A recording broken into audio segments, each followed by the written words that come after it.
Hello again, everyone. Welcome back to Eastern Shore Talk, your podcast for all things self care movies. If this is your first time tuning in, welcome. We're glad to have you. And a reminder anyone who's tuning in and watching on YouTube, please click subscribe, click like, leave a comment. And if you're listening on one of the other podcast platforms, subscribe, follow, leave a comment, leave a review. That's very, very important because what happens is the more consumer interaction we get, that lifts us up on the list of suggestions. If someone types in the keyword self care, wellness, movies, Eastern Shore Talk will be higher on the list of recommended podcasts if we have more consumer interaction. So please do that. It's a huge, huge, huge help for us. So thank you for that. This is episode 78. I'm Jay Watson. And I'm Cathy Castle. And we are going to kind of sort of do a review, but kind of be a little bit more specific and talk about self-care and relationships today. We kind of talked about this a little bit, Cathy, last July, so a little over a year ago. So we're going to kind of revisit it. And it's funny, I've kind of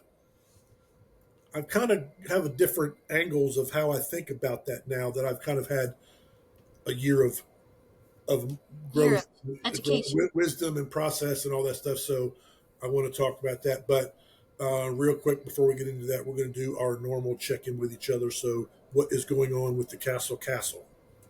Well, we're coming back into reality today after a really fun destination wedding of close friends in North Carolina, or we went to North Carolina for this wedding in Wilmington. So we were spoiled because we rented this really nice Airbnb. I'd never done that before in my life. And this house was historical. The outside picture was not attractive. But the inside, we all walked in and were like, I can't, my current house is no longer acceptable.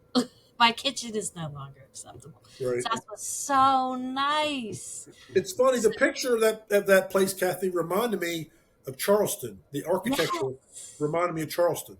Yes, it did. It really did. Marty called it Charleston's step, whatever, sister. But but we were running all over the place and eating as much food as we could. I feel like a food critic, and I know the scale was not kind when I got back, but it was nice to have everybody together and celebrate a wedding like that and be at this nice house. Yeah, it was a good time. But it's hard to come back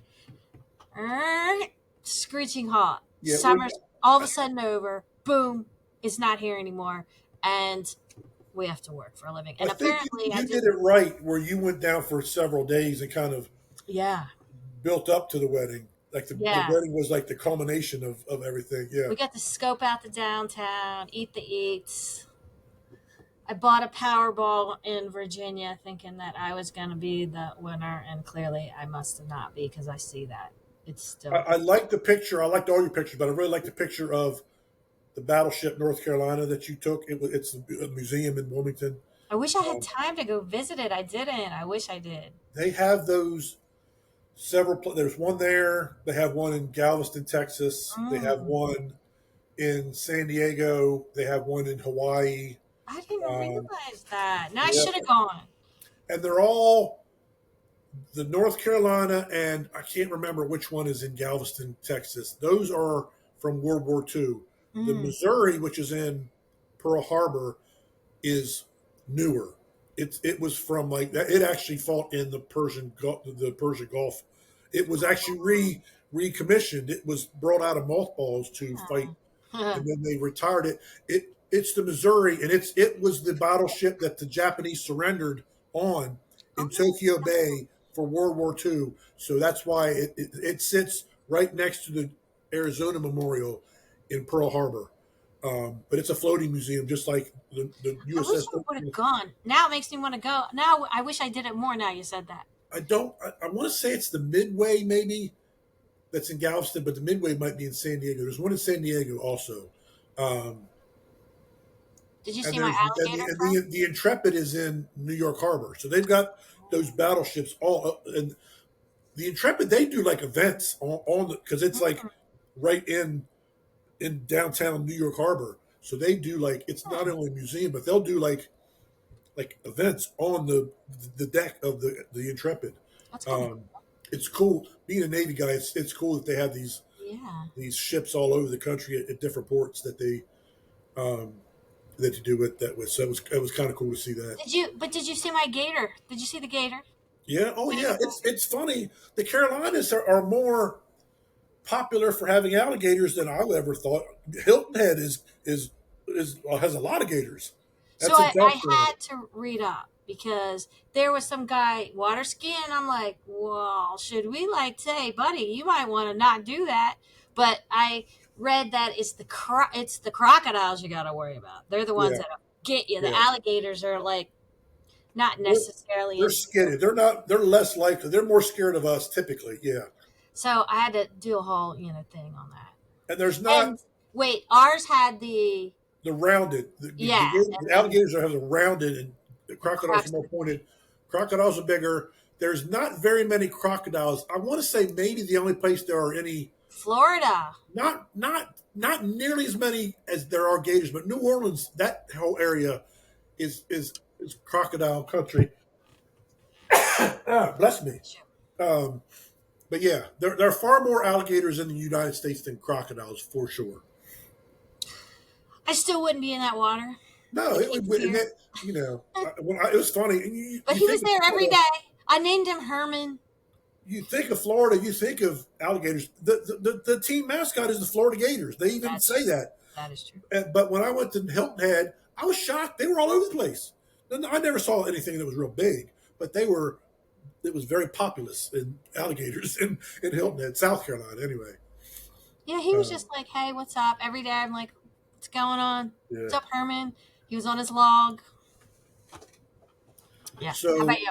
my week was on the opposite end of the spectrum as your fun filled wedding party week. Um, I had someone run into my parked car in my work parking lot, and I can no longer I can drive my car. It drives fine. I just can't get in my driver's side door. I have to go around the other side, crawl over my console.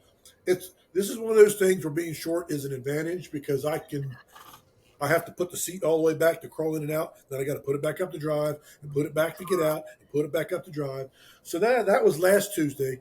So then Wednesday evening, I come home from the gym to a plumbing water leak leaking through the ceiling in my bathroom into my tub.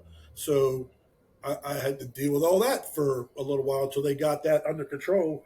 And just today, the process of getting my car fixed and my bathroom ceiling fixed started. So we're now on the other side of the hill, hopefully. I would not be Um, happy. What? Tell me this: the side of your door. I didn't ask you this.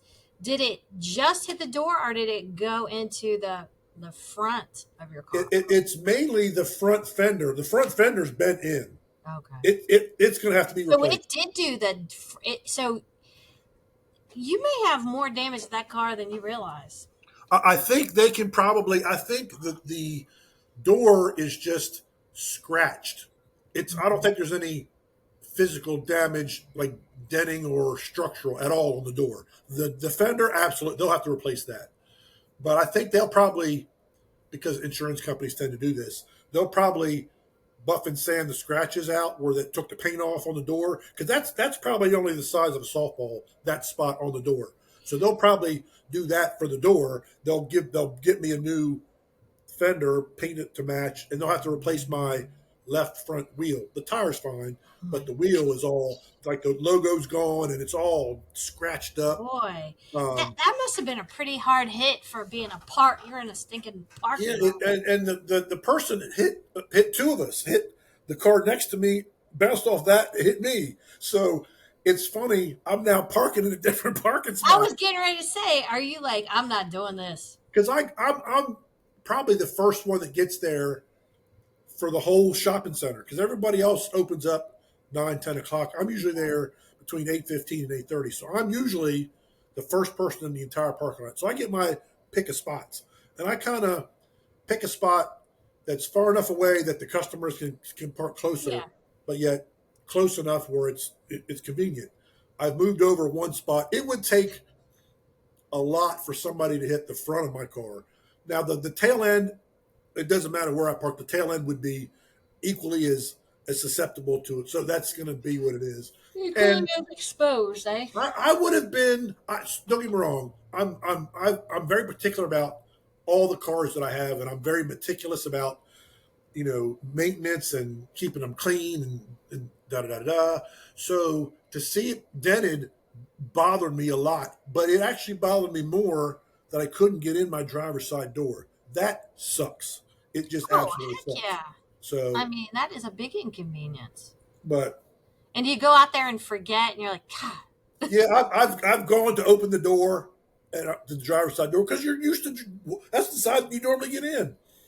But yeah, but like I said, I finally got some information from the insurance company today, and that process is at least beginning. So for both my car and my bathroom ceiling, we are on the other side of we're on the home stretch, Ooh, hopefully sorry.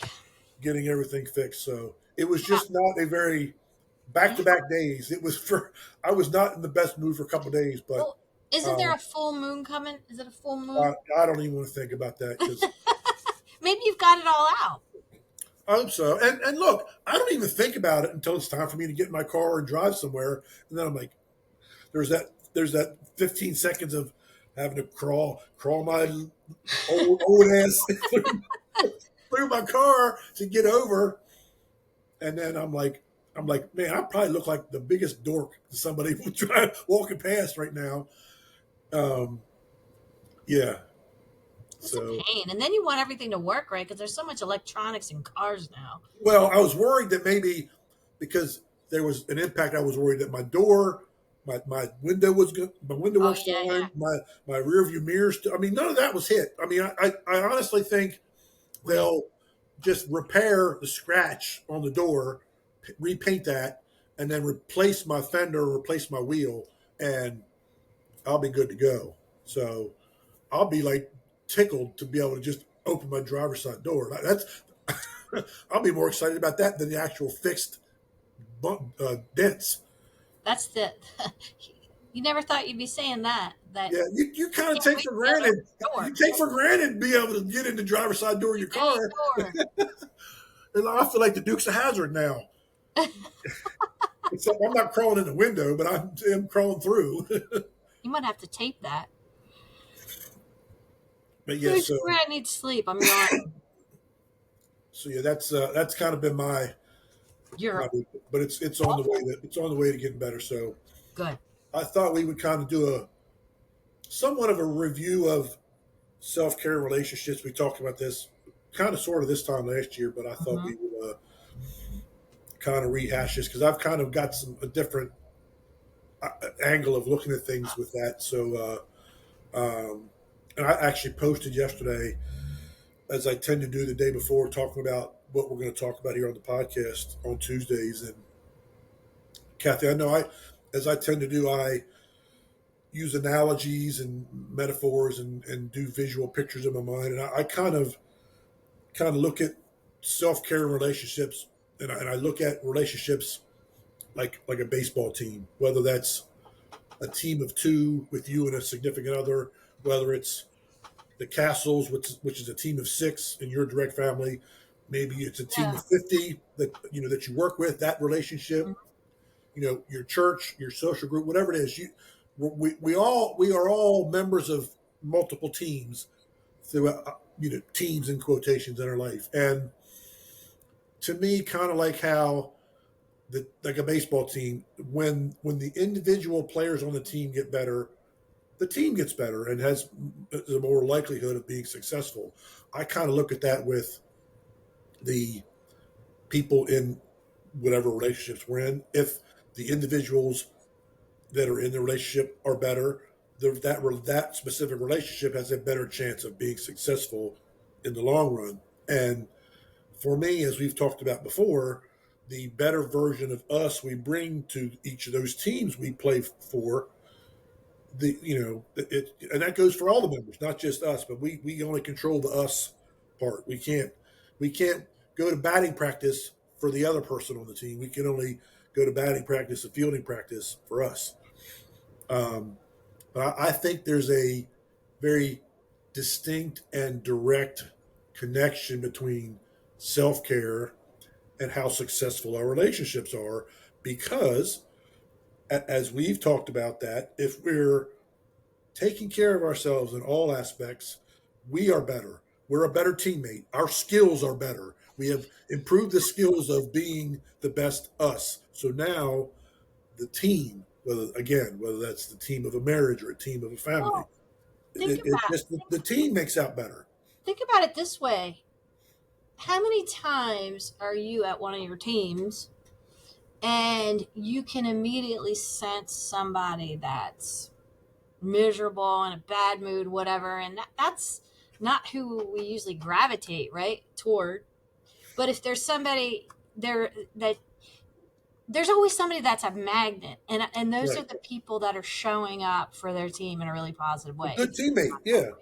Like you're not going to want to go to the griper and complainer or the one that's just negative all the time. You're going to go to the one that's telling a funny joke or that's listening to you. You're going to Or gives positive reinforcement or whatever it yeah. is. Yeah. I didn't really think about that till you just said this. I guess I take that for granted, but you're gonna. I mean, I was just at a wedding, so you can figure out who you're going to gravitude. I think I just made it up. A word up. Oh, forget it. What am I saying? What word am I trying to say? Gravitate. Goodness, I need sleep. Be drawn to. Yeah. It's like so I don't know what happened to me today, y'all. All I know is I started my day out waiting in a waiting room for a Zoom, and everybody's texting each other. It's three of us. What's going on? I was like, I don't know. Somebody must be having a computer problem, and I'm like, I'm waiting too. I don't know. And then finally, somebody figures out. They're like, Cathy, it was your Zoom. Like you invited everybody, so you have to start it. So Uh, I went in through the link that I sent everybody else.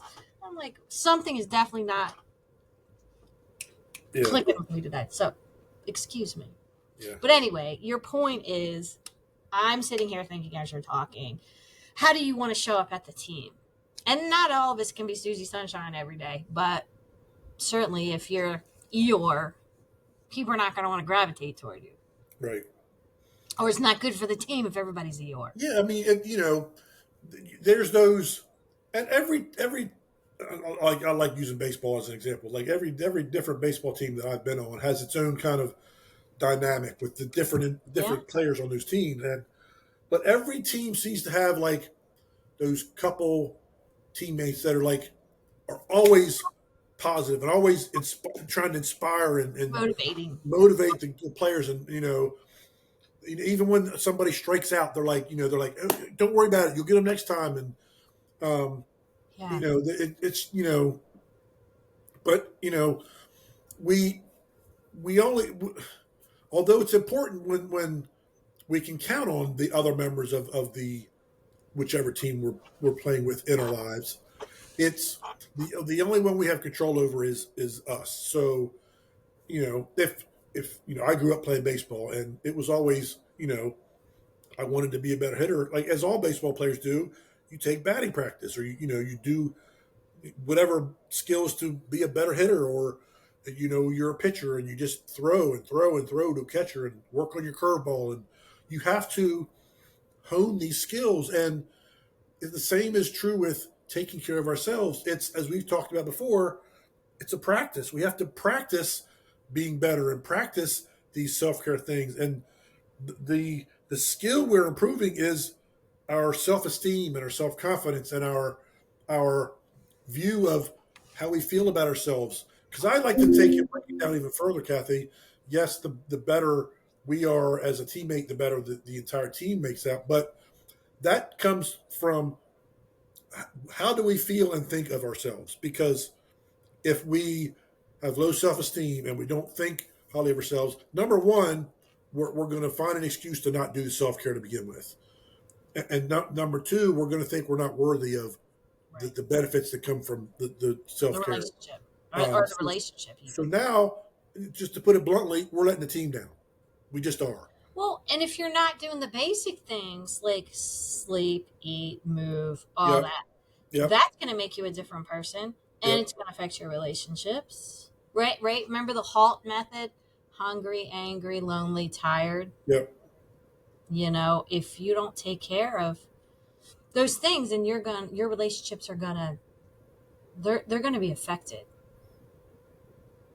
So, well, when I don't know, you probably have some thoughts about this topic, or are talking about this topic again, but um I was thinking about a couple different things when you said let's talk about self-care and relationships. And it's, for some reason, at this point in time, what struck me was just how selfish people can be. Self care is not selfish, but how selfish people can be in relationships. Yes. Um, and I'm not just talking about a significant other romantic kind of relationship. I mean any kind of relationship. Yep.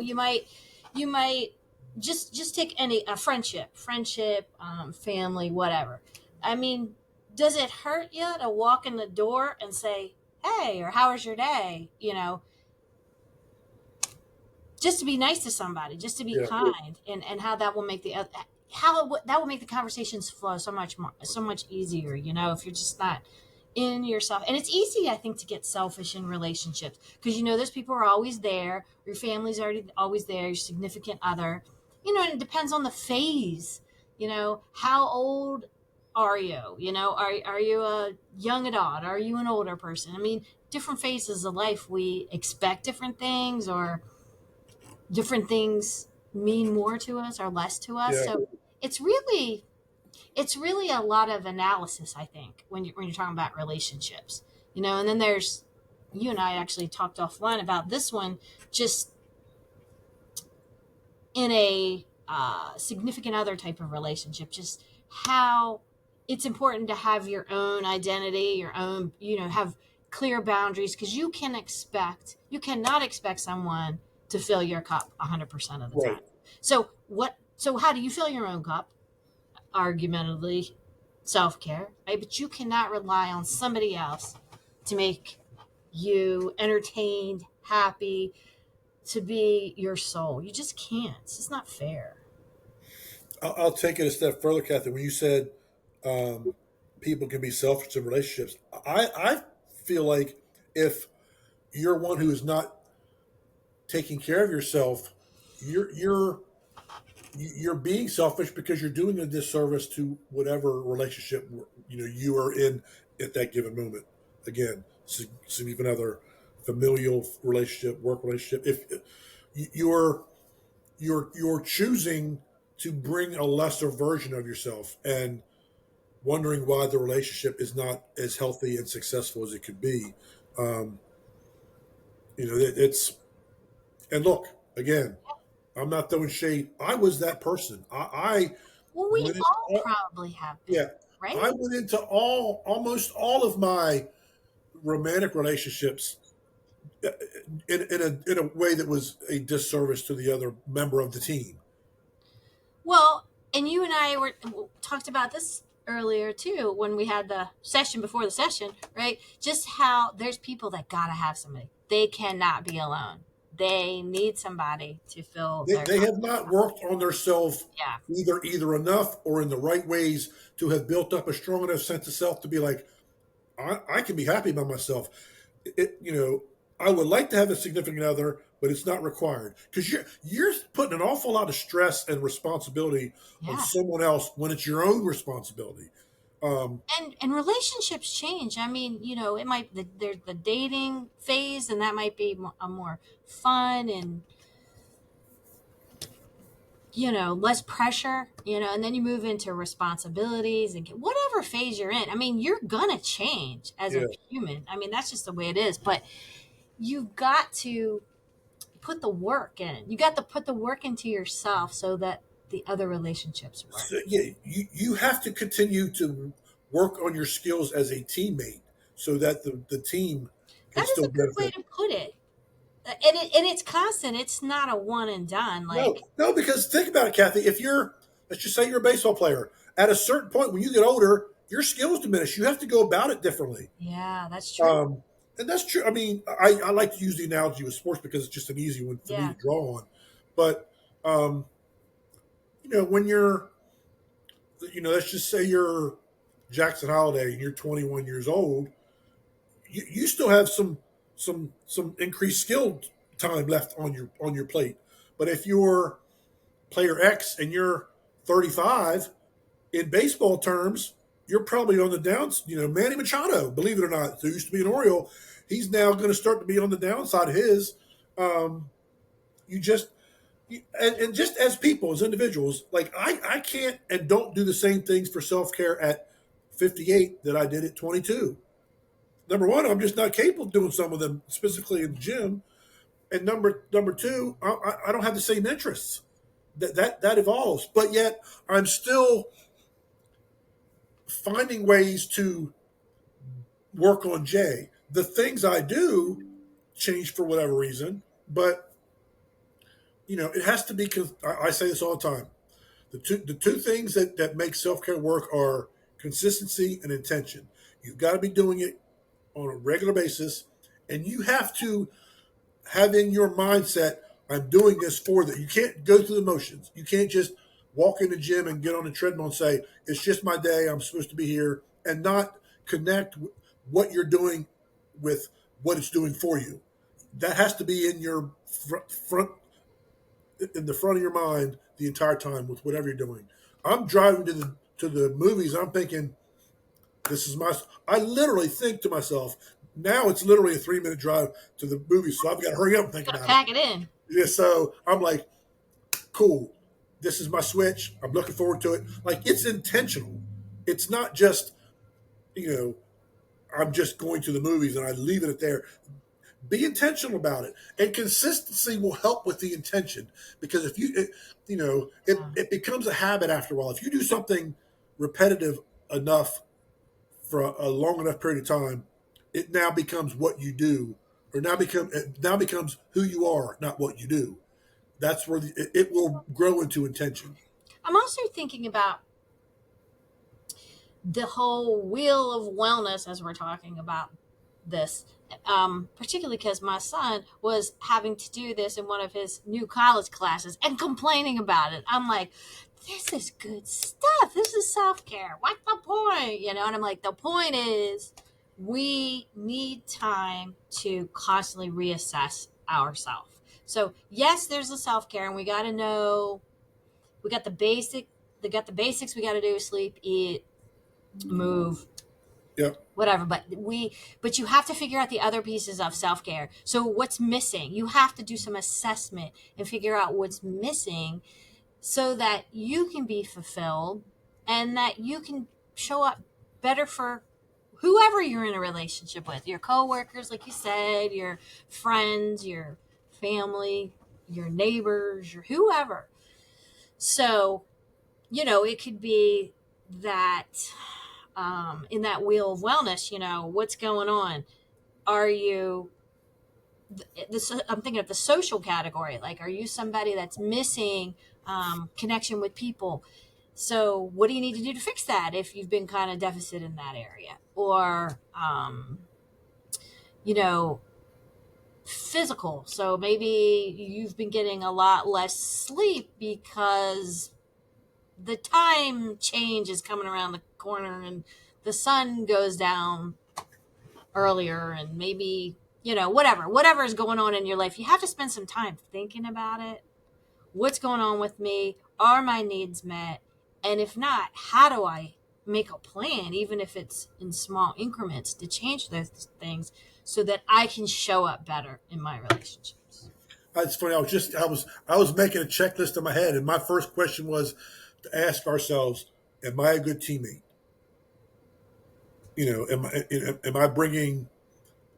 Am I working on my skills enough to be a good? Am I a supportive teammate? Because it's not just, okay, I'm going to bring the best version of me, but there's also, how am I interacting with the other members of the team?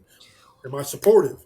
Am I positive? Am I at least not a negative presence on the team? Because that matters. And you might ask somebody that and they'll say, sure, I'm supportive. I'm a good teammate. But are you today? Are you right now? Maybe overall you are wonderful and a bundle of joy, but maybe this week you're not. Maybe last week you were not, Jay. But Yeah. what yeah, where are you right now? Take the temperature. What where are you? And if you're off, you know if you're off, what can you do to give some deep work with yourself and figure out what's going on and how to fix that? Or maybe there's a way, Kathy, to have a, again, this is my visual mind working, have a Yeah. chart that will tell you, okay, because I if I'm doing X amount of time a week with self care, I'm only I've only can be give myself a grade of a C as a teammate. But if I'm really working on myself and improving me and building up the best version of me more often, now I'm a B plus. So I truly think, Kathy, this is look. This is just a layman's opinion. There's a very direct correlation with how well and consistently we take care of ourselves with how we our relationships are. And look, we can get by. Most of us can get by in our relationships, whatever they are. But And some people do just get by. but do we you know do we really want to just get by, or do we want to be the best parent we can be? Do we want to be the best spouse we can be? Do we want to be the best employee or employer we can be? Whatever it is, why don't we want to be the best hitter, the best pitcher, the best quarterback, whatever it is? Don't we? If we're if we love that team, if we love that relationship, should we want to be the best teammate, partner, But member of that relationship that we can be? and then I'm starting to think about people that are struggling. Just say, and we're obviously talking hypothetically here, but somebody want would agree with you and me and would want all those things, but they feel like they can't because they're in a very big financial hardship. Like maybe somebody's afraid they're going to lose their home or their car, or you have somebody that has so many medical complexities that they just don't even think they can show up and be nice to people, because they're just in pain or misery. So, not everything's easy, I guess is what my point is here. Maybe somebody's in a very tangled relationship where there has been some borderline domestic violence or,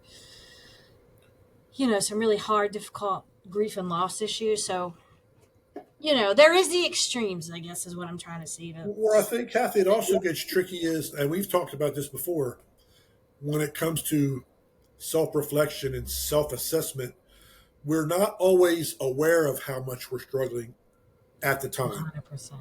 And if we don't know, when we know better, we do better. So once That's a good we one. know, okay, this I am not as well as I could and should be. Once we know that, then now you address it.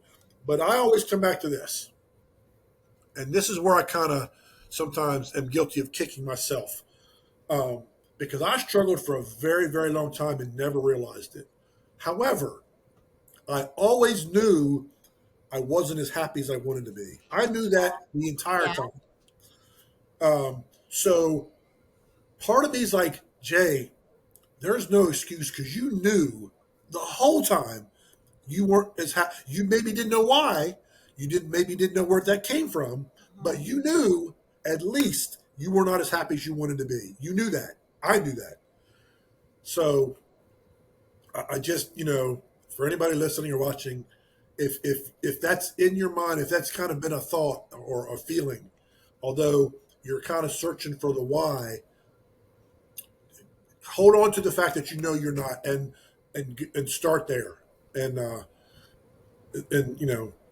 stop looking for the answers outside of yourself, and start looking for the answers inside yourself, you know and look, we should all always, whether we're in a bad way or whether we're living a relatively healthy life, should always be doing consistent self-care. Nothing bad comes from it. Nothing bad comes from working on ourselves ever. But I would say this too. Maybe if someone feels like their life is too difficult, too serious, too complicated to even get to that point, don't forget you can talk to somebody. And there's lots of ways to get help. It doesn't always mean you have to go sit on somebody's couch and take medication or whatever. Although, therapy and medication is helpful for some people. But not everybody needs to do that if you're somebody who doesn't want to do that. But you can still seek help from others, even if it's talking to somebody that you trust, or maybe somebody has an employee assistance program where they work, where you can talk to a complete stranger, and it's most likely free if your company has a program like that. But I know there's a big continuum of the ability to feel like you can show up. And if you feel like it's severe and you need help, you need to obviously address that too. That is self care. But for the rest of us that are just languishing, some days can get a little languishing. I mean, there's a way to pick yourself up so that you Well, can show up yeah, better. and also, Kathy, I don't want people to get scared and kind of, because I've used the term work on yourself a lot while we've been talking, and some of it is work. There is work and labor involved in working on ourselves, but a big and important part of self care, Kathy, we've talked about this, is having fun, enjoying yourselves, doing those things we just love to do, those things that kind of feed our soul. That's huge. You Um, said that to me so early in the podcast. Was I tend to say, what are the things that you can do that's going to make you feel better? Is it drink tea? Is it read a magazine? Is it watch a movie? And then you spun that and said, maybe it would be good to ask people what are the things you love, yes, which I thought, well, isn't that uh, sometimes you have such good advice, Jay, of just coming straight from let's keep this simple instead of having somebody come up with these ideas that might be hard for them. What do you like? Start with what do you like? The yep. strengths perspective. What do you like? Like, you like movies. You like working out. You like to go to the beach in June. What do you like? A positive mindset is one of the goals of self care. To just we don't want to be negative Velcro. We want to be the positive stuff. We want to fill our minds, our hearts, our souls with more positive than negative. And a big part of that is doing those things we love, do those things that just are really the fingerprint of who we are. And Um, it doesn't always have to be with somebody. Sometimes if you can do some of the things you love, I think being I know you always say you got to love yourself, and maybe people don't understand what that means or that sounds selfish, but you got to be good with yourself. Like, if you want to get in the car and drive to the outlets and go shopping by yourself and be okay with you. You don't need, do you need somebody always to say, well, that looks good, or you shouldn't do that? Sometimes it's good to be by yourself and just have those moments, or sitting down with a hobby. Maybe you're somebody that, like, I'm gonna struggle with a hobby right this second.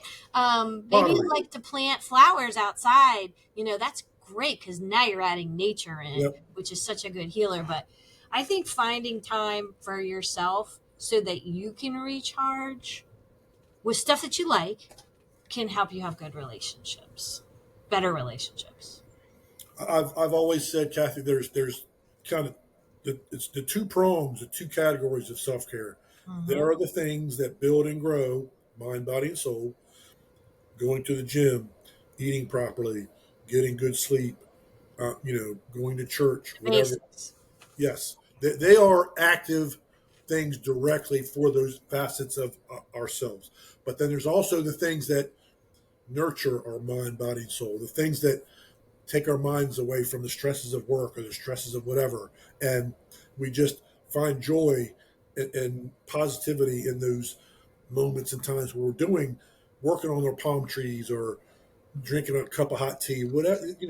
It's self-regulating, right? It's things that you like to get to Jay's neutral, to regulate yourself so you're not, because we're in a very keyed up time of society where, There are stressors oh my everywhere we God. look. And the information is in our face all the time because we're connected by these darn phones, and everything's just 24/7. So if we don't learn, I really think if we don't learn to self regulate and to jump out of that 4 lane highway and just get it together, we're going to continue to have bad relationships. People are not going to understand people because they're not going to know how to control themselves, and then they're going to think I can't be around that person.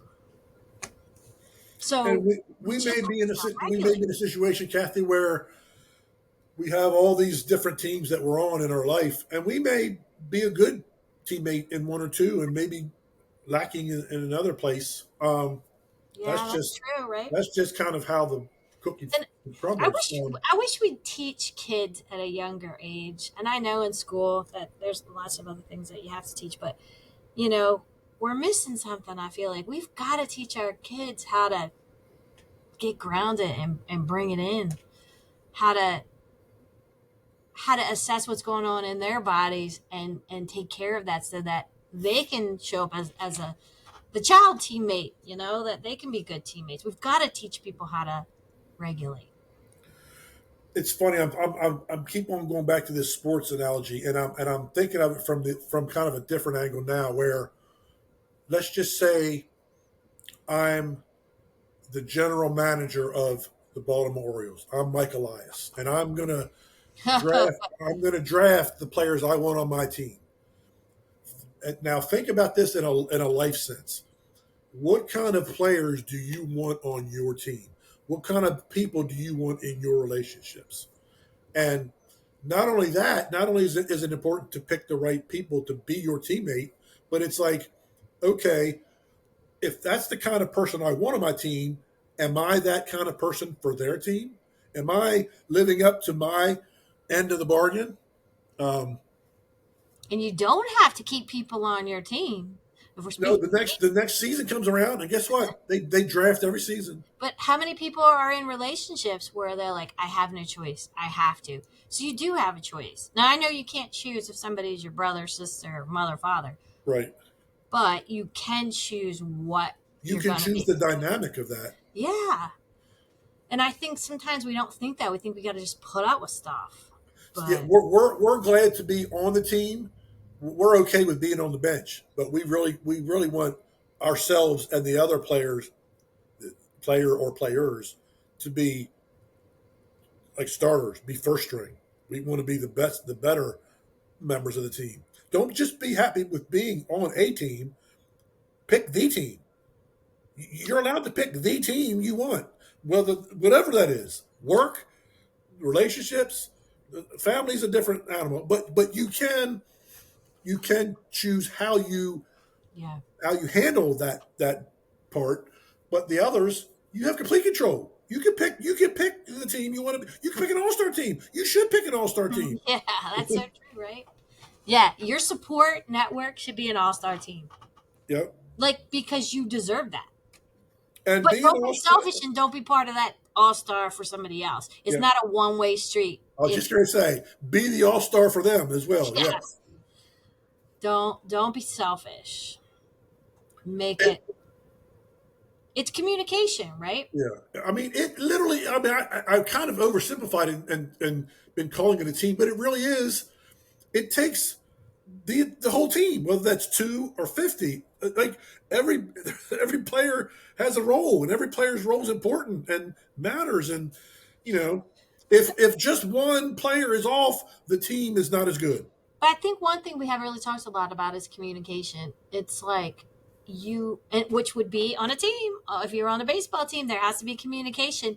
You have to be communicating because Yep, if you're not, then they'll be on the same page. there's Yep, stuff is assumed. Your relationships may, you're gonna think something that maybe not even be true because that's just the story you're telling yourself.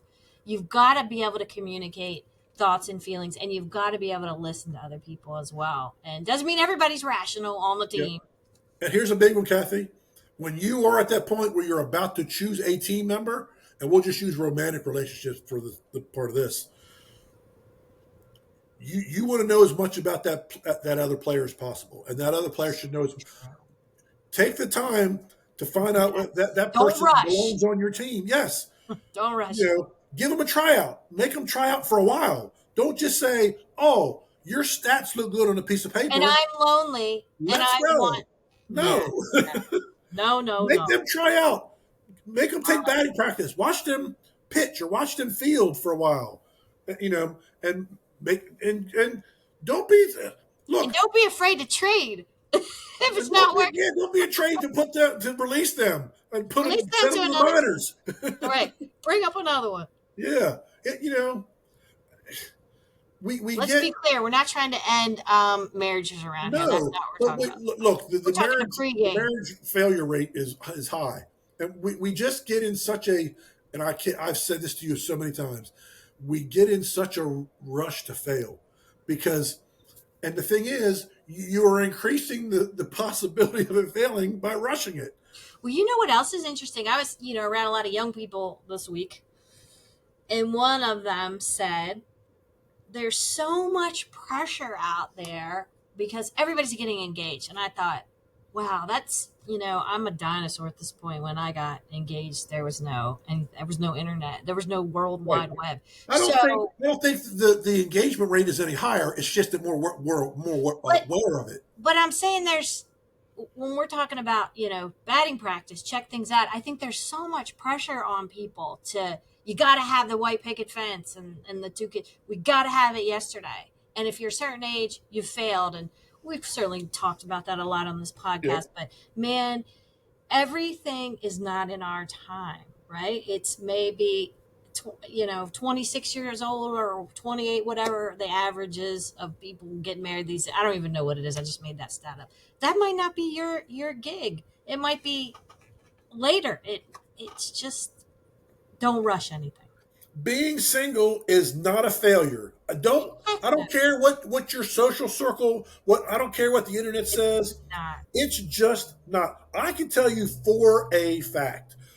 The last 6 years or so, I've been single. It's been longer than that, but specifically the last 6 years because I had a period of time where I was going through some things after that. But anyway, and I would have never anticipated this. If someone had told me, Jay, you're going to go through a period of time, you're going to be single, and you're going to be the happiest you've ever been, I would have laughed at him.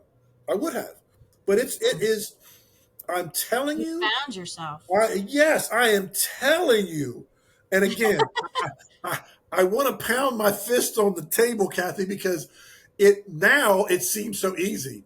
But again, if I was on the other side of the podcast listening to someone say these words, I'd have been like, pshaw.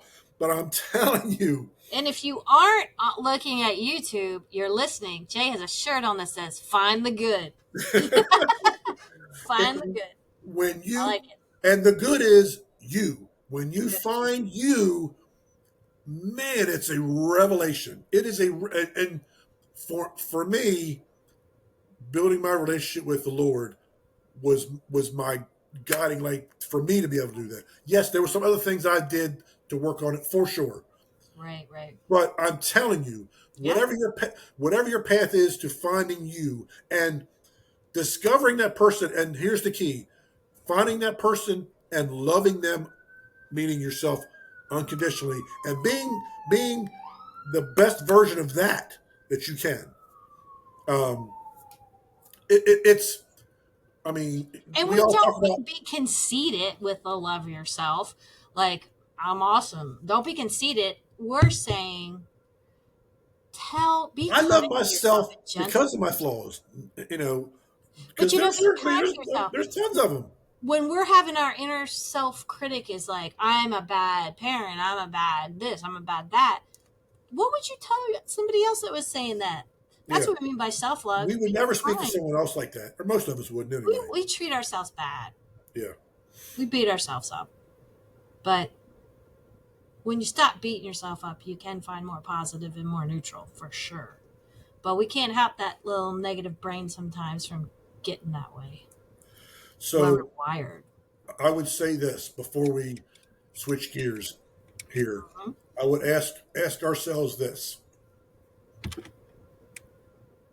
are the teammates on our teams the ones that should be our teammates? Are we the best teammate for them?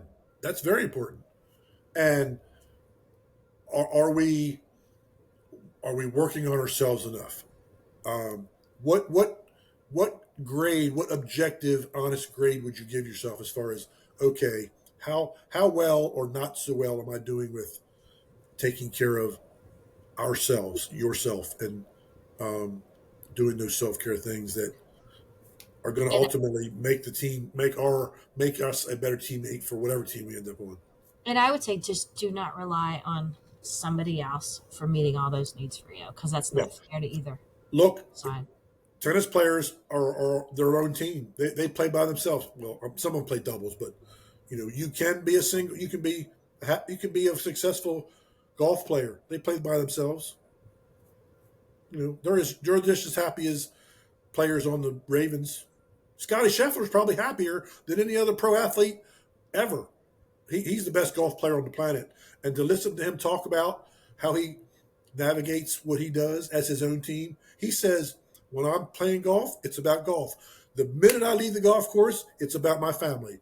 And he's been able to do this thing in his mind, Kathy, and he's like the Tiger Woods of this generation of Oh golf wow. players. He is that much better than everybody. It's not because he's physically any better. It's that he's figured out where to put his mindset Yeah. and know, okay, I'm when it's time when I step on the golf course, it's all about that. Mhm.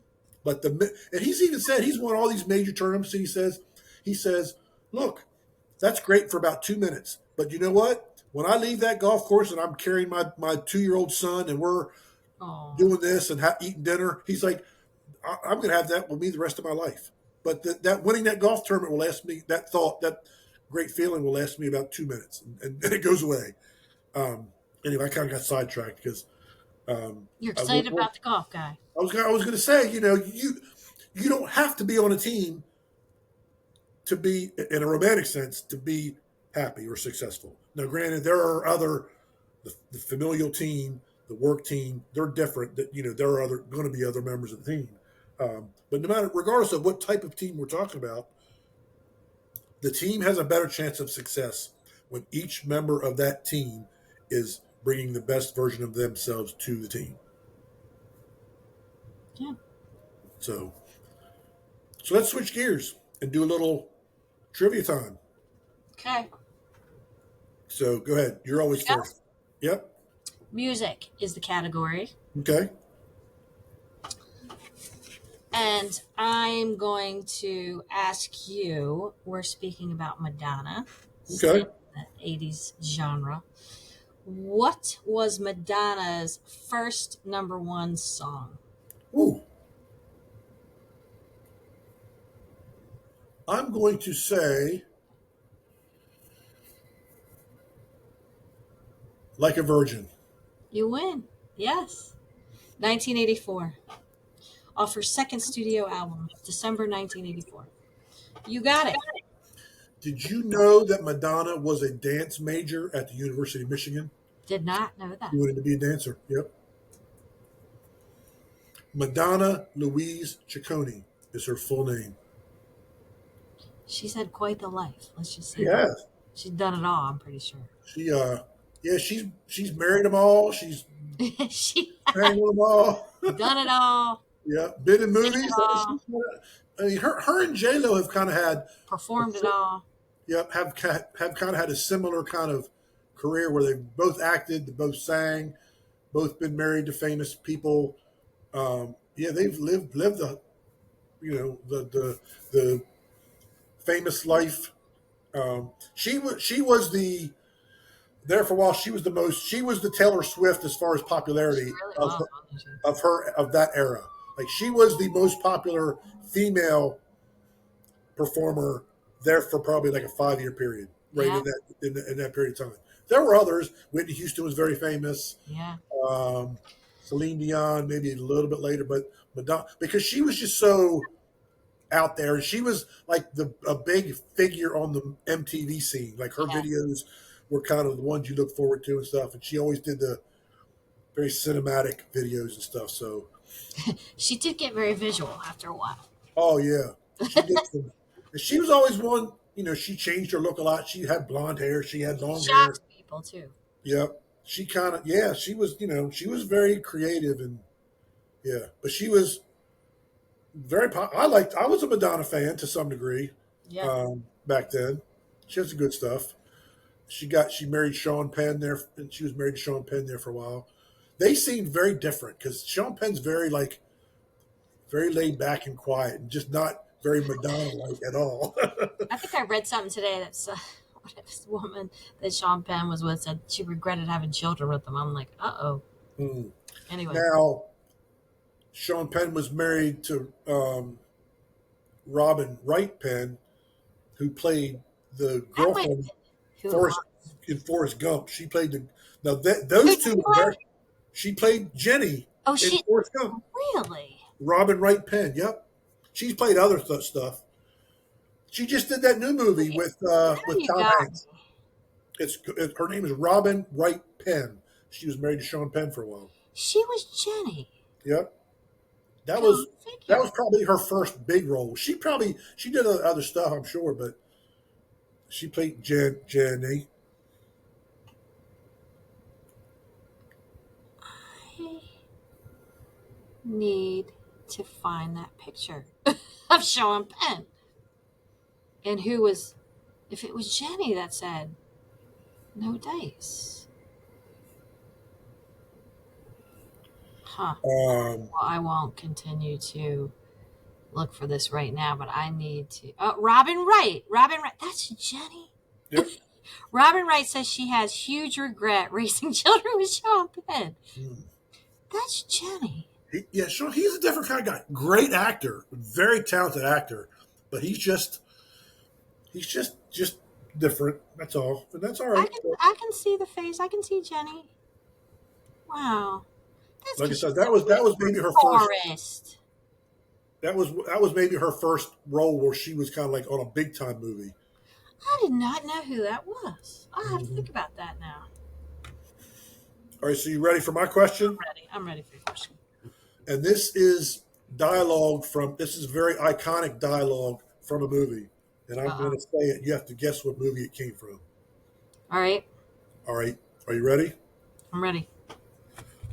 So the first character says, "I want the truth," and the other guy says, "You can't handle the truth." Oh my It's god. iconic.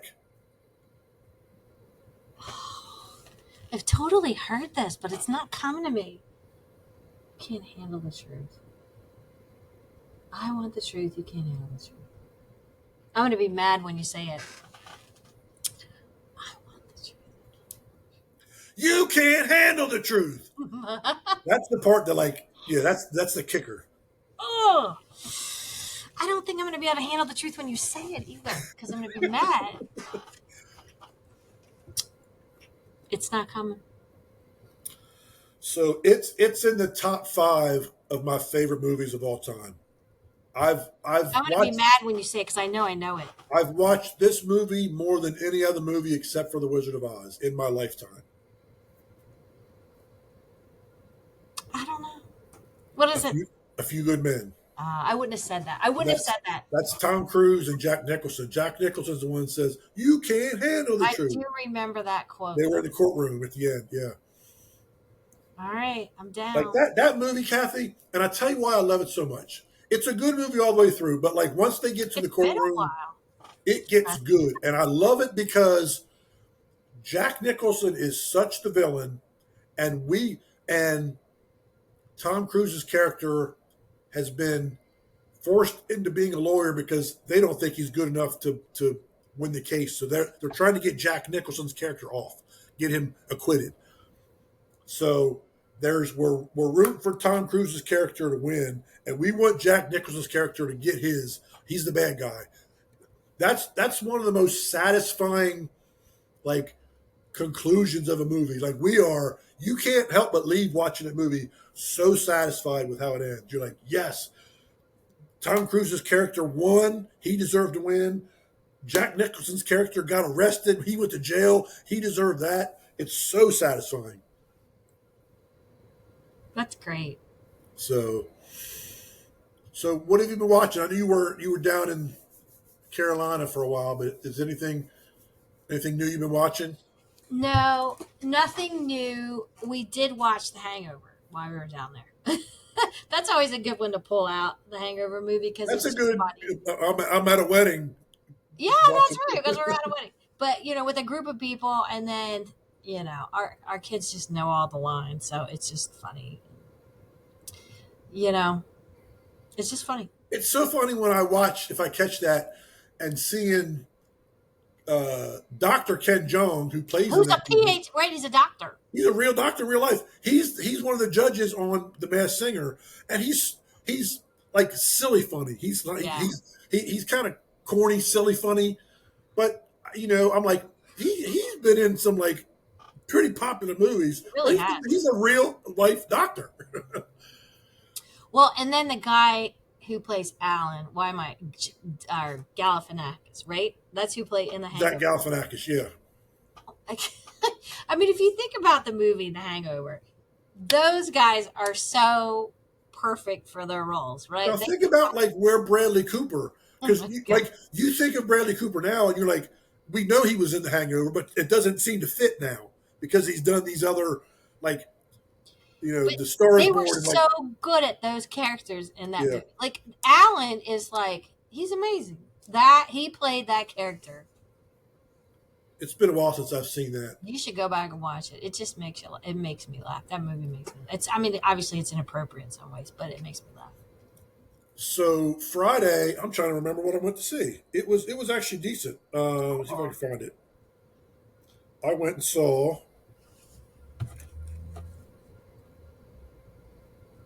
Where is it? Shoot! Oh my gosh. You. It was so good you forgot it. Um, oh, it's gonna bug me. Well, I'll tell you something. I've been watching.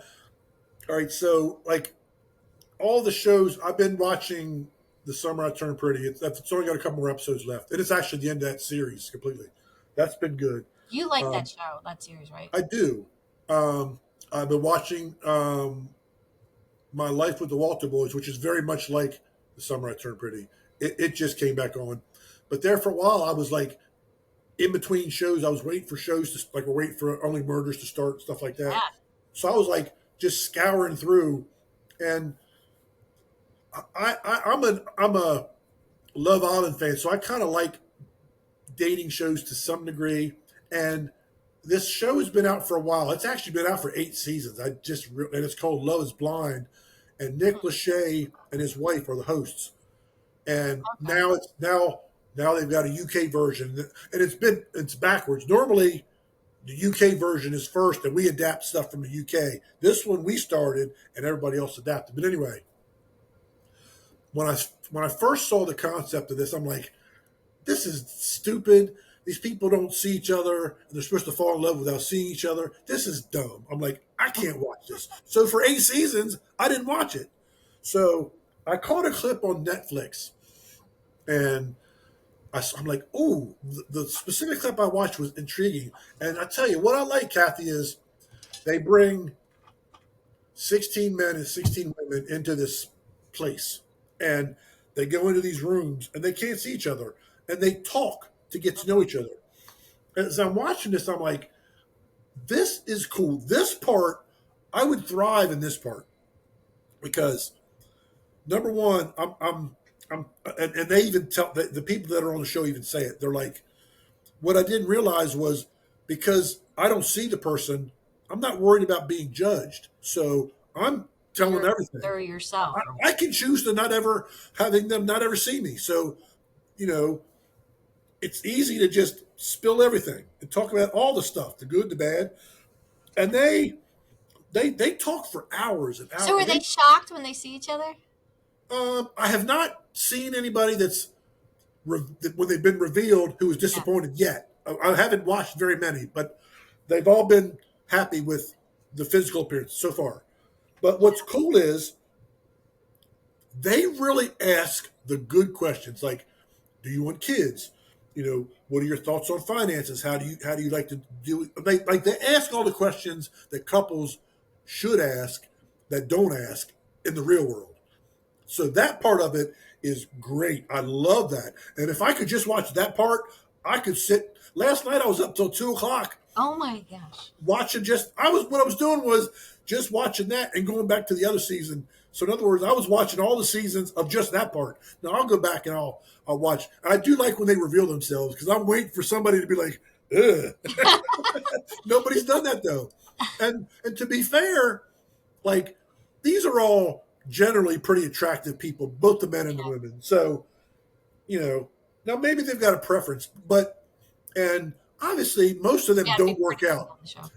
But the funny thing is, none of them have failed because the person was not attracted to the other person. None of them. They failed for other reasons. Huh. Because what they do is they get to know each other. They literally say they propose to the person through the Before wall. seeing them? Yes, and then That's so they reveal.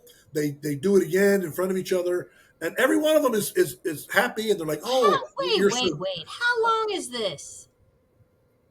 Um, it's hard to tell how in real time how long it is, but they spend probably they have actually said they spent hundreds of hours, so it's probably over the course of. But they'll go in there and talk. We might only see half an hour, but they might be in that pod for 3 or 4 hours at a pop. But and what they do is they'll pick 3 or 4 and then they'll narrow it down to one or two, and they kind of really concentrate on one or two. And then once they come out, the first 5 couples that agree to be together after they reveal themselves continue on with the show. So there's 5 couples. What's Then it they put Love is Blind.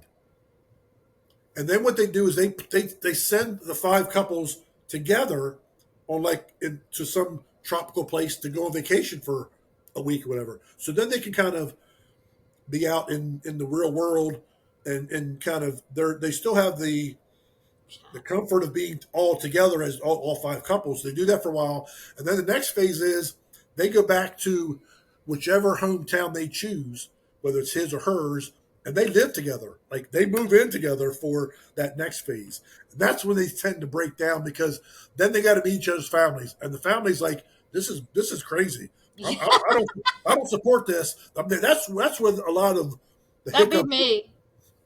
It's when the families get involved and they say, this is crazy. This isn't going to work. That's when, so then, especially the women, because women, I'm learning, tend to be more connected to approval from their family than the men do, typically. But I love the whole questions they ask each other when they don't have to worry about the judgment of looking across the table from someone. Interesting. You have no idea who you're talking to. But I'm so waiting for someone to pick someone, walk out there and be like, I, Like, look, I don't want that for the other person. I But it's changed my mind. um, I gotta go. I the got one, stuff to do at home. here's what's funny. There was one guy, and the two of them seemed to really click. And the guy was he was 5'8". He's like, I get. He's like, I don't care about my height, but I know that a lot of women are worried about, they want a tall man. And he picked this girl, She was and right short. right as she's about to reveal, like they do a little interview, and she says, I can't foresee any issue that would be a problem, except if he's shorter than me. And I'm like, oh no, it's gonna happen. But it turns out they were exactly the same height. So Oh one my like god. so it worked out. And she even said, she said, look, in a perfect world, I would like you to be taller, but I can just not wear heels. And and, and she's like, I don't care, and she didn't care. There wasn't a problem, but it was so funny. That was his insecurity, and she was saying that would be the only red flag is if he's short. And I'm thinking, oh no, it's about to happen. And she's gonna look at him and look down on him and be like, nah. But it did. It didn't. They were fine. Now they broke up later, but it had nothing to do with height at all. But That's then, fun. Kathy, at the end, they actually literally they're getting married. So they're going walking down the aisle, That's crazy, and man. that's the last opportunity when one of them can say no. And I've been shocked. I've been like shocked both ways. I'm thinking, no, there's no way one of these people is going to say no. And that couple, they both said yes. It did still didn't work out. There's one couple of the most recent season of the U.S. version. that's I had doubt. I've had doubts about every couple except this one. Like they, I don't know what it is.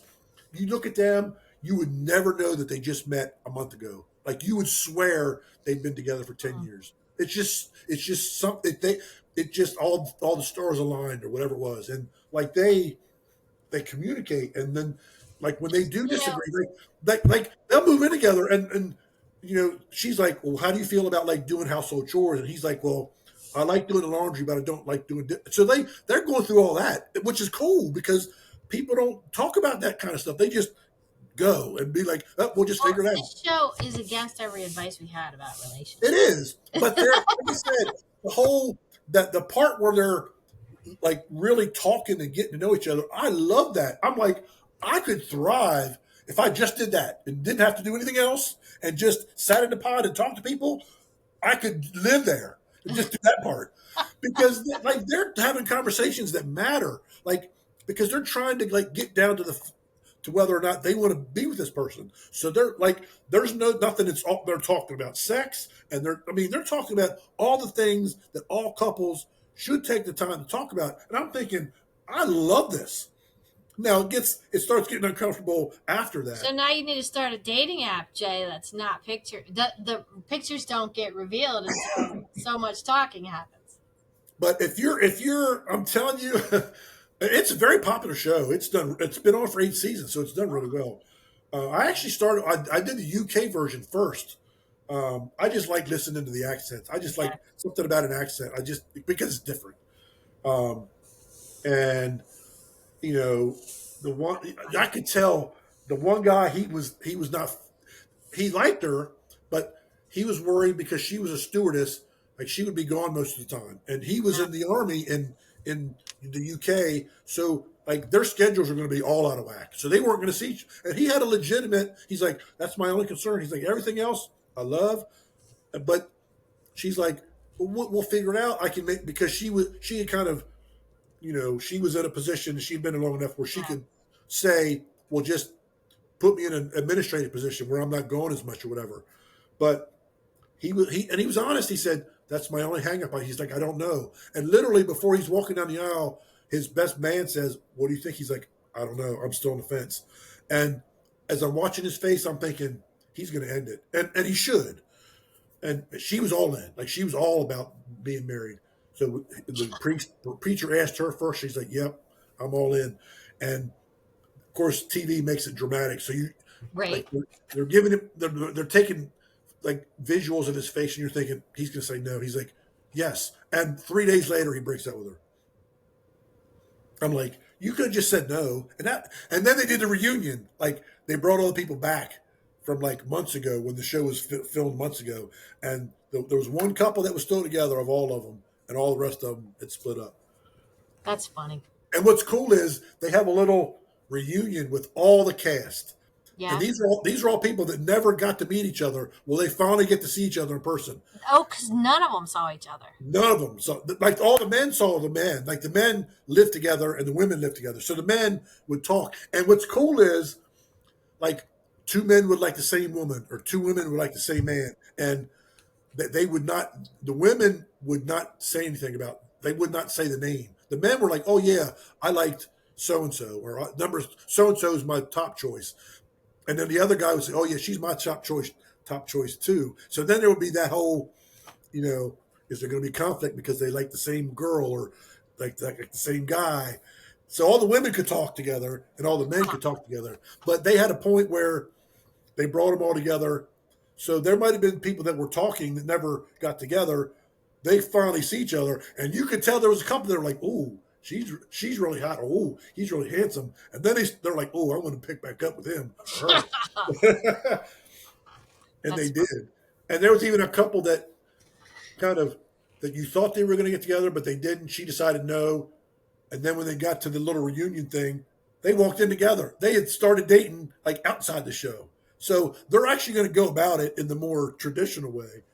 But it's got some really cool parts, but it's got some ridiculous parts too. But Hey, when's our Only Murders? Is it on the 8th? When's it come out? yeah, it's next week. The Voice is the 22nd. I thought it was sooner because I was seeing previews for that. Because remember, it's Reba, Niall Horan, Oh, um, Michael Bublé, and Snoop. Yep, are the four judges. So I'm looking forward to that. well, Um, I gotta know when Only Murders. So Only Murders is gonna. We gotta know when that is when that comes out. it's probably it's a Wednesday or Thursday night. It's maybe next Wednesday or Thursday. Not this week, but next week. Season 5, right? Is it season 5? Yep. Tuesday, September 9th. Oh, So okay. next Tuesday. Yep. So We'll have to get off the podcast and do it and watch it it'll after. begin with 3 episodes. Oh my gosh. What are we Yeah. gonna do? What are we gonna do, Jay? What if we want to watch them all that night? I can't do it. I can't do it. Well, just watch one at a time and spread it Okay. out. All right. It's hard to do that. We're gonna be excited. I'm gonna be like, we gotta get off to watch Only Murders in the Building. Maybe we should have had a podcast of watching it. Our faces watching it. You're like, yeah. Yeah, we can live stream this podcast. There's a way to do it. I'd have to figure out how to do We it. have to have a reveal. Yeah. Yeah, but then if somebody wanted to watch it on their own, we'd be telling all the stories. Yeah, we'd have to say, Spoiler alert. spoiler alert, don't watch this if you don't want to know what happens. All right, guys. Well, we appreciate you tuning in this week to Eastern Shore Talk. We will catch you next time. Take care. And don't forget, September 13th, 8 a.m., 12 p.m., Eastern Shore Self Care Expo, Talbot County Community Center in Easton. Take care, guys. Have a good one.